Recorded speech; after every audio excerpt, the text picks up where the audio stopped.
Доктор Людмила Емилова е лекар с 3 специалности – вътрешни болести, кардиология и ревматология. Завършила здравен мениджмънт, ученичка на Лидия Ковачева. Излекувала над 45 000 пациенти от цял свят.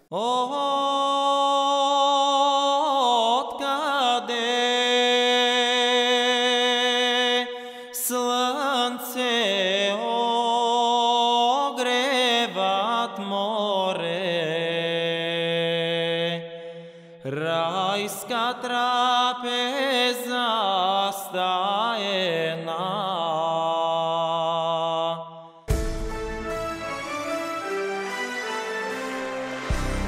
Доктор Емилова, какъв е смисълът да лекувате хората? Смисълът е в това, че след нашата програма те стават по-добри, по-красиви, по-умни, по-секси. Радват се повече на живота. Мисля, че за това се заслужава. Кое не успяхте да излекувате в себе си? Може би прекалената ми доверчивост към хората. Коя е най-работещата диета? Няма работеща диета. Ако искаме да изглеждаме добре, да се чувстваме добре, да сме здрави, трябва да направим начинът си на хранене, здравословният начин на хранене, начин на живот.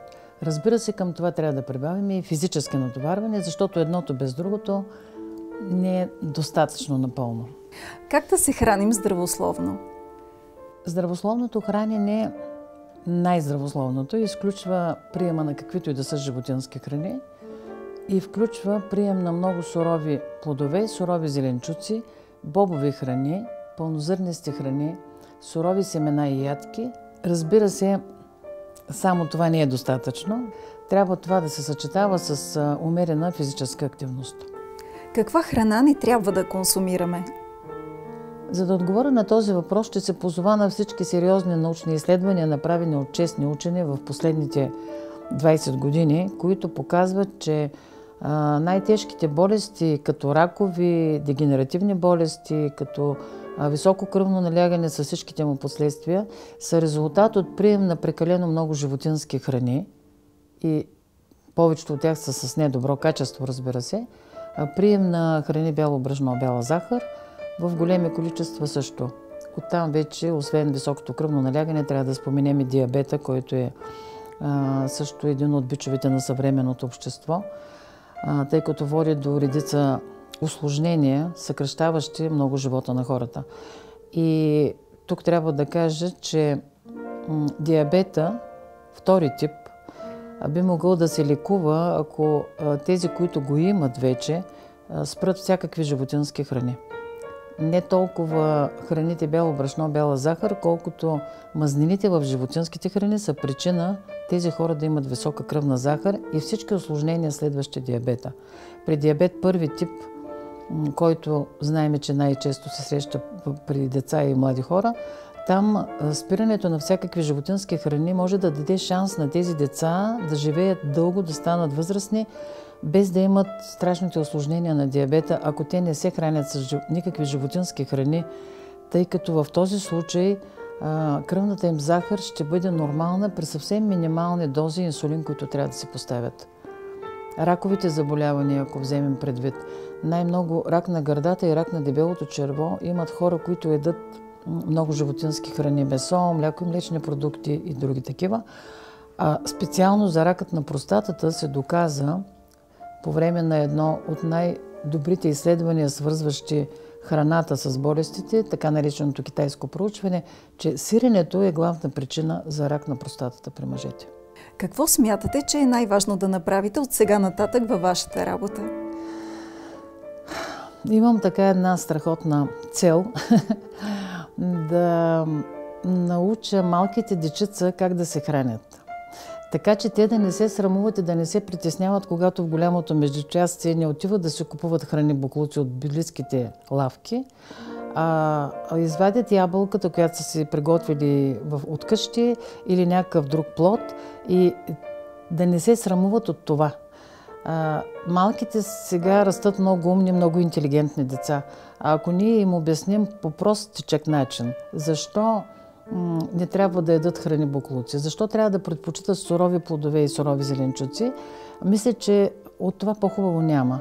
И аз така, след усилия, които положих да се срещна с един от министрите на образованието преди време, предложих да обуча първо един екип от млади хора, доброволци, които да влязат във всяко училище в страната, във всеки клас, да направят кулинарно училище, да обяснят на децата, на родителите им, бабите и дядовците им, които могат да бъдат поканени, на учителите да обяснят защо трябва да се ядат, каква храна трябва да ядат децата и каква не трябва да ядат и защо това е така.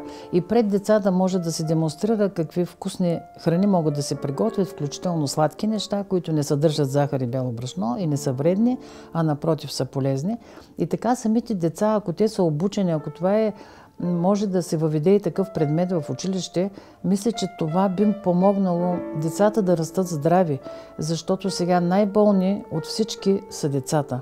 Непрекъснато са болни, непрекъснато пият някакви антибиотици, имат алергии, пият много лекарства за тези алергии и като погледнеш детето, то просто от мъничко вече има толкова много болести, натрупало е толкова много отрой в себе си, да се чудиш как това дете ще живее по-нататък. Защото сега има тенденция децата да умират преди родителите си. И причината за това е неправилното хранене, липсата на движение при децата и разбира се, всякакви лекарства, с които се тъпчат непрекъснато.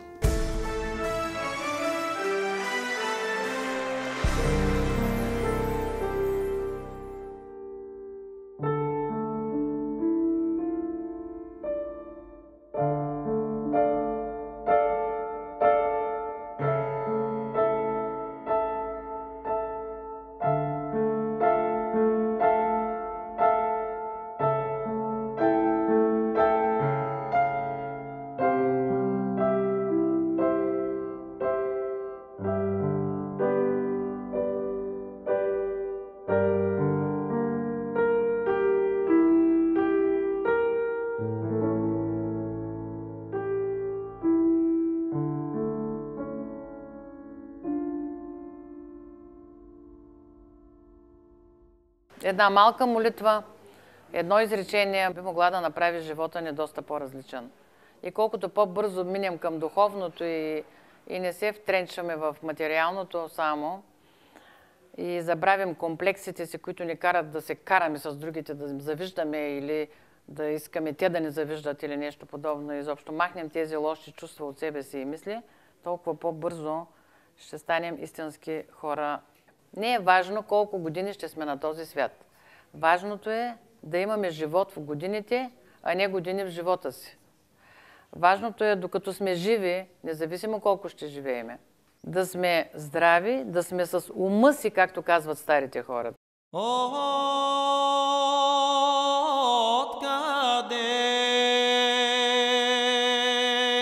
слънце огреват море,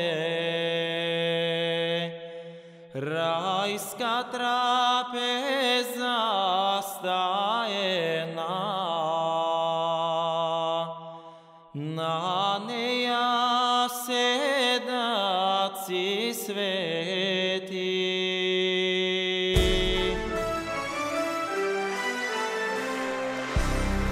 Вашата първа любов? Ами имах щастието първата ми любов да бъде моя съпруг и последната. Просто мисля, че сега, когато скърбя за него, защото вече 5 години не е между нас, много от моите пациенти, които са и наши приятели на мен и на съпруга, ми казват, че все пак това е нещо, което не се случва на много хора. Имала съм 50 години щастие с любимия човек и сме били заедно. Много хора минават през живота без да имат любов. Защо не можем без любов? Без любов сме нищо. Абсолютно нищо. Даже животните знаем, че не даряват с любов. Цветята искат любов, за да растат и да цъфтят добре. А един човек не може да живее без любов. Той е никой, той е нищо, той не е човек. Кога ви предадоха? Мисля, че Не съм била предавана от хората, които уважавам, които обичам и които ме уважават и ме обичат. Няма такъв случай. Кога вие се предадохте? Никога не съм се предала и мисля да не го правя. Кого предадохте? Никого. Това е много подло и мисля, че предадени са тези хора, които те сами предават. Това с мен не може да се случи. Какво за вас е изкуството? Изкуството е нещо много важно, което прави хората по-добри, по-щастливи. Винаги една прекрасна музика, изпълнена от добри музиканти, една хубава книга, един хубав филм, една красива картина са нещо, което карат сърцето ти да забие по-силно, да прескочи някой друг удар. Това създава едно щастие на човека, който има очи да види и да чуе доброто изкуство. А моите родители от много малка ме водиха на опера във Варна. Включително се е налагало да се връщаме пеш, защото живеехме в курорта Свети Константин и Елена. И ако представлението беше по-дълго, автобус вече нямаше тогава леки коли и сме ходили пеш от Варна, от операта до курорта Свети Константин и Елена. И от малка съм закърмена, така да се каже, с оперната музика. И до ден днешен не преставам да се любовам всеки път, когато имам възможност да чуя добро представление, да чуя добри гласове. Всеки човек си има неговото си изкуство, това, което му дава щастие. Вие сте баба на 2 внучки. Защо изкуството трябва да бъде развивано във всяко дете? За да станат добри хора, истински хора, защото няма да са такива, ако цял ден са с телефон, лаптоп или компютър в ръката и с банкова сметка в сърцето.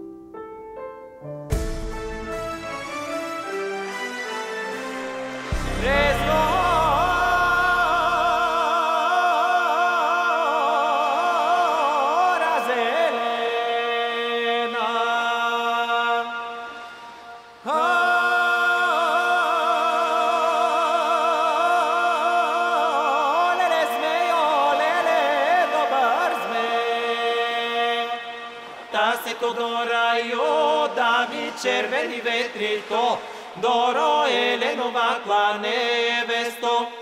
Когда ритна, когда дробна, кърпувайно от дегьока.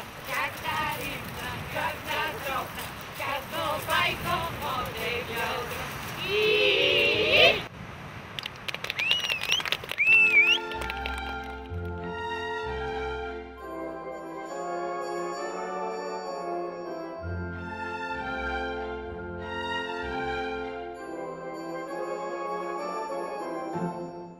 Не толкова здравен, колкото духовен трябва да бъде наричан центърът на доктор Емилова. И без значение дали той е разположен на брега на морето или сред планински гори, в помощ на хората са висококвалифицирания здравен персонал и най-съвременната медицинска апаратура. Тук времето минава бързо с различните физически упражнения, изследвания, лични консултации, ежедневни лекции и познавателни беседи.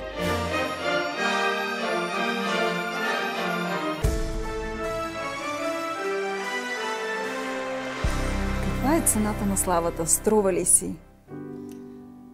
Не мисля за себе си като за човек, който има слава. Такива хора са Петър Дънов, Димков, Лидия Ковачева, Рангел Вълчанов, с когото имах огромното удоволствие да работим заедно, защото той направи, след като направи нашата програма, направи доста филми за центъра и за пациентите ни, с което пък даде шанс на много хора да разберат за какво става въпрос и да се възползват от тази прекрасна програма, създадена от Лидия Ковачева и прилагана в нашия медицински център, вече на медицинско ниво, на лекарско ниво. Аз винаги съм се отнасяла с лека самоирония към себе си. Знам, че никога няма да се възгордея, да си помисля, че съм нещо повече от това, което съм. Аз съм си най-обикновен лекар, който е имал щастието да си докара още години в живота, благодарение на прилагането на прекрасната система на Лидия Ковачева за омекотено гладуване. И благодарение на това ме познават малко повече хора в България и в чужбина. Струва ли си? Да. Така много хора се докосват до този начин на живот и хранене и така можеш да помогнеш на повече хора. Кога се почувствахте успяло?